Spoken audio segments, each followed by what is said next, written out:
તર્પણ, તપસ્યા અને પરમાર્થનું ફળ છે. અર્પણ, તર્પણ અને સમર્પણની જે સંસ્કૃતિ છે, મનુષ્ય જન્મની શ્રેષ્ઠતા, મૃત્યુકાળનું વર્ણન, આદિ સૃષ્ટિનું વિવરણ, શ્રાદ્ધ અને આદિ કર્મનું વર્ણન, વ્યાસ અને આદિની ઉત્પત્તિ, જગદંબા પરાંબા ભગવતી દેવીનું આખ્યાન, કૈલાસ સંહિતામાં મુનિઓને ઓમકાર વિશે જિજ્ઞાસા અને એના પ્રશ્નો, પ્રકર્ષણ જયતે ઇતિ પ્રણવમ, ઓમકારમ બિંદુમ સંયુક્તમ નિત્યમ ધ્યાયંતિ યોગિનઃ કામદમ મોક્ષદમ ચૈવ્યમ ઓમકારાય નમો નમઃ. ઓમકારાય નમો નમઃ. ઓમ has lot of meaning. One of them, welcome to the God. ईश्वर को मिलाने वाला जो शब्द है वो प्रणव मंत्र, प्रकर्षण वजयते इति प्रणवम. ओमकार सर्वश्रेष्ठ महामंत्र है.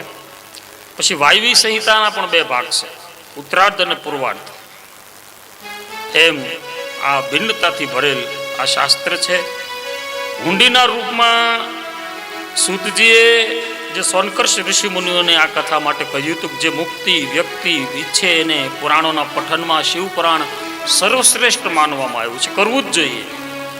આ પુરાણ એ ભગવાન શિવજીના, શંકરજી ભગવાનના મુખથી અમૃત રૂપે નીકળ્યું. શિવ પુરાણને વાંચનાર કોઈ પણ માનવી પોતાના કુળને પણ, પોતે તો અમરતાને પામે છે, અમૃતત્વને પામે છે, પણ કુળને પણ પવિત્ર કરે છે.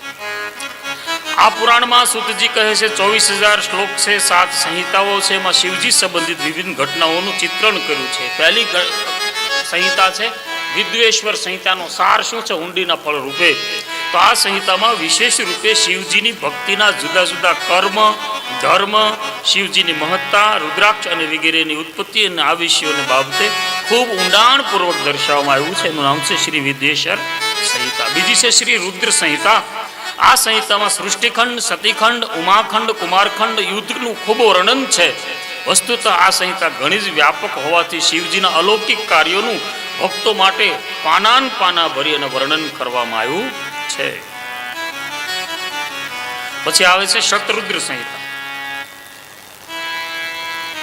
ભગવાન શિવજીના જુદા જુદા વિવિધ અવતારો, એમના જુદા જુદા સ્વરૂપોનું લીલાનું વર્ણન અદ્ભુત રીતે ગાવામાં આવ્યું છે. અને શિવજીના 10 પ્રમુખ નામોને પણ આ સંહિતામાં વર્ણવવામાં આવ્યા છે. ચોથી છે કોટિરુદ્ર સંહિતા. આ સંહિતામાં મહાદેવના અનેક રૂપ, નામ, લિંગ, જ્યોતિર્લિંગ આદિ આદિ અનંત કથા, એકની અનંત કથા ખૂબ વિસ્તારપૂર્વક ગાવામાં આવી છે. સંક્ષેપમાં અને ખૂબ વિસ્તારથી ગાવી છે. અને જેથી કરી અને આપણે ભગવાનની ભક્તિ કરતા થઈ, ભગવાનની ભક્તિમાં લીન થાય. પછી આવે છે ઉમા સંહિતા. આ સંહિતામાં આમાં ભગવતી દેવીના, ઉમાદેવીના સંબંધિત અનેક દીપોનું જુદું જુદું વર્ણન છે. સૃષ્ટિ વિષયક ચિંતન પણ મળે છે. છઠ્ઠી છે કૈલાસ સંહિતા.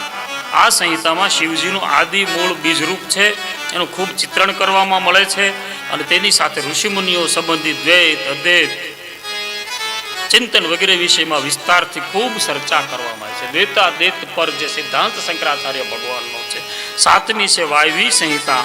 આ સંહિતામાં શુદ્ધજીએ ઋષિમુનિઓને યજ્ઞરૂપ જ્ઞાનની અને સંસારની રચનાક્રમ વગેરે બતાવી છે. સૃષ્ટિની ઉત્પત્તિ, અન્ય ઋષિમુનિઓથી સંબંધિત આવા નાના નાના કથાનક આપણને બોધ આપવા માટે આ સંહિતામાં છે.